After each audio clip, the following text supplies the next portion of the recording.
Assalamu Alaikum. Hello friends, welcome back to my channel. இன்னைக்கு நம்ம சேனல்ல பிரெட் பாக்கெட் ஷவர்மா எப்படி செய்யலாம்னு பார்க்கலாம். டீ டைம்க்கு சூப்பரான ஒரு ஸ்நாக் ரெசிபி. செய்கிறது ரொம்ப சிம்பிள் தான். டேஸ்ட்டும் ரொம்பவே நல்லா இருக்கும். குழந்தைகளுக்கும் பிடிச்ச மாதிரி இருக்கும். எப்படி செய்யலாம்னு பார்க்கலாம். ஷவர்மா செய்கிறதுக்காக ஃபஸ்ட்டு நம்ம சிக்கனை வேக வச்சு எடுத்துக்கலாம். நான் சிக்கனோட பிரெஸ்ட் பீஸ் எடுத்திருக்கேன். அதை குக்கரில் சேர்த்துக்கோங்க. கொஞ்சமாக தண்ணி சேர்த்துட்டு 1 டீஸ்பூன் மிளகுத்தூள், 1/2 டீஸ்பூன் மஞ்சள் தூள், கொஞ்சமாக உப்பு சேர்த்து இது 2 விசில் விட்டு எடுத்துக்கோங்க. சிக்கன் பாருங்கள் நல்லாவே வெந்து வந்திருக்கு. இப்போ இந்த சிக்கனை தனியாக தண்ணி வடிய விட்டு வச்சுக்கோங்க. இப்போ சலாடு செய்கிறதுக்காக நான் ஒரு பெரிய வெங்காயத்தை நல்லா இந்த மாதிரி பொடிசாக கட் பண்ணி எடுத்திருக்கேன். அதையும் சேர்த்துக்கலாம். நமக்கு இதுக்கு கேரட் தேவைப்படும். நான் ஒரே ஒரு கேரட்டை இந்த மாதிரி துருவி எடுத்துக்கிறேன். நீங்கள் சின்னதாக கட் பண்ணி வேணும்னாலும் சேர்த்துக்கலாம். துருவி எடுத்ததை லைட்டாக அந்த மாதிரி கட் கொடுத்துக்கோங்க. இப்போ இதையுமே அந்த வெங்காயத்தோடு நம்ம சேர்த்துக்கலாம். இந்த வெஜிடபிள்ஸ் கூடவே சேர்த்து கேபேஜ், ஸ்வீட் கார்ன், லெட்டஸ் இது வேணும்னாலும் நீங்கள் சேர்த்துக்கலாம். அதுவும் ரொம்ப நல்லாயிருக்கும். நான் இன்றைக்கி கேரட், சிக்கன், கேப்சிகம், ஆனியன் வச்சு தான் செய்ய போகிறேன். இதுவும் ரொம்ப டேஸ்டியாக இருந்தது. கட்டாயம் ட்ரை பண்ணி பாருங்கள். இப்போ சிக்கன் தண்ணி நல்லா வடிஞ்சு வந்துடுச்சு. இதை ஒரு ஃபோர்க் வச்சு இந்த மாதிரி சின்ன பீசஸாக கட் பண்ணி எடுத்துக்கோங்க. சிக்கன் வேணான்னு நினைக்கிறவங்க இதுக்கு பதிலாக பன்னீர் சேர்த்துக்கலாம்.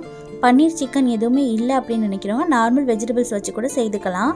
இப்போ சிக்கன் கட் பண்ணிவிட்டு அந்த வெஜிடபிள்ஸோடையே சேர்த்துக்கோங்க. இது கூட நான் பாதி அளவுக்கு கேப்சிகமாக பொடிசாக கட் பண்ணியிருக்கேன். அதையும் சேர்த்துக்கிறேன். இப்போ ஒரு பெரிய பவுலில் நான் மாற்றிக்கிட்டேன். இது கூட இந்த சலாடுக்கு தேவையான அளவுக்கு உப்பு சேர்த்துக்கோங்க. கொஞ்சமாக நான் மைனஸ் ஆட் பண்ணிக்கிறேன். ஒரு 4 டீஸ்பூன் அளவுக்கு மைனஸ் ஆட் பண்ணிக்கிறேன்.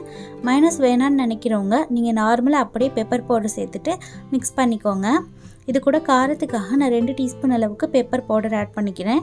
இப்போ இது எல்லாத்தையுமே சேர்த்து நல்லா கலந்து விட்டுருங்க.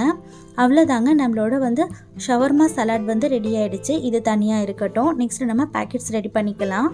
இப்போது பிரெட் பேக்கெட்ஸ் ரெடி பண்ணுறதுக்காக நான் ஒரு பேக்கெட் அளவுக்கு பிரெட் எடுத்திருக்கேன். அதுலேருந்து 2 ஸ்லைஸ் பிரெட் எடுத்துக்கோங்க. 2 ஸ்லைஸ் பிரெட்டையுமே ஒன்றா சேர்த்து வச்சுக்கோங்க. இப்போ ஏதாவது ஒரு லிட் எடுத்துகிட்டு இந்த மாதிரி பிரெட்டை ப்ரெஸ் பண்ணிங்க அப்படின்னா எக்ஸ்ட்ரா இருக்கிறது எல்லாமே நமக்கு கட் ஆகி வந்துடும். அதை தனியாக ரிமூவ் பண்ணிக்கோங்க. மூடி நல்லா ஷார்ப்பாக இருக்கிற முடியாக பார்த்து கட் பண்ணிக்கோங்க. எனக்கு மூடி அந்தளவுக்கு ஷார்ப்பாக இல்லை, அதனால் எனக்கு நீட்டாக கட் ஆகி வரலை. நீங்கள் நல்லா ஷார்ப்பாக இருக்கிற முடியாக பார்த்து எடுத்து நல்லா நீட்டாக கட் பண்ணிக்கோங்க.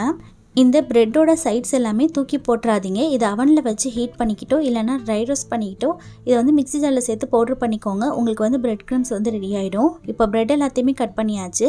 2 ப்ரெட்டுமே ஒன்றா ஒட்டி தான் இருக்கணும். தனித்தனியாக பிரித்து எடுத்துடாதீங்க. அப்போ நமக்கு பேக்கெட்ஸ் கிடைக்காது. 2 ப்ரெட் அப்படியே ஒட்டி இருக்கும். நீங்கள் லிட்டிலேருந்து கட் பண்ணி எடுத்தீங்க அப்படின்னா அப்படியே வச்சுருங்க. இப்போ ப்ரெட்டை கோட் பண்ணி எடுக்கிறதுக்காக நான் 3 முட்டை எடுத்து நல்லா பீட் பண்ணிக்கிட்டு இருக்கேன். இந்த முட்டையோட ஒரு 1/4 டம்ளர் அளவுக்கு பாலும் சேர்த்து பீட் பண்ணிக்கோங்க. நான் பால் சேர்க்கலை. நீங்கள் கட்டாயம் பால் சேர்த்துக்கோங்க. அப்போ தான் முட்டையோட கவுச்சி ஸ்மெல் இருக்காது. இப்போ முட்டையில் இந்த மாதிரி 2 சைடுமே டிப் பண்ணிவிட்டு அதுக்கப்புறமா பிரெட் க்ரம்ஸ் ரெடி பண்ணி வச்சுருந்தேன்.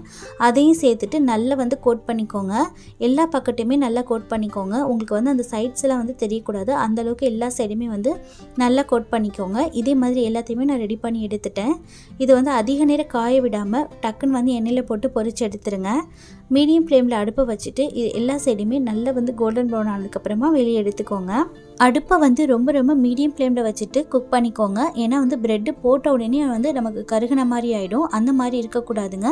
இது பொறுமையாக தான் நமக்கு 2 சைடுமே கலர் சேஞ்ச் ஆகி வரணும். அப்போ தான் நமக்கு வெளியே நல்லா கிறிஸ்பியாகவும் உள்ளே நல்லா சாஃப்டாகவும் இருக்கும். இந்த ஸ்டைலில் வெளியே எடுத்துக்கோங்க. நம்மளோட பேக்கெட்ஸ் ரெடியாக இருக்குது. இப்போ இதை நம்ம கட் பண்ணிக்கலாம். கட் பண்ணும்போதே உங்களுக்கு தெரிஞ்சிருக்கும் வெளியே எந்த அளவுக்கு நல்லா கிறிஸ்பியாகவும் உள்ளே நல்லா சாஃப்டாகவும் இருக்குன்னு. அவ்வளோதாங்க, நம்மளோட பேக்கெட்ஸ் ரெடி ஆகிடுச்சு. சென்டரில் இந்த மாதிரி கட் பண்ணிக்கோங்க. இப்போ இந்த பேக்கெட்ஸில் நம்ம ஏற்கனவே ரெடி பண்ணி வச்சுருந்த ஸ்டஃபிங்கை இதில் ஃபில் பண்ணிக்கலாம்.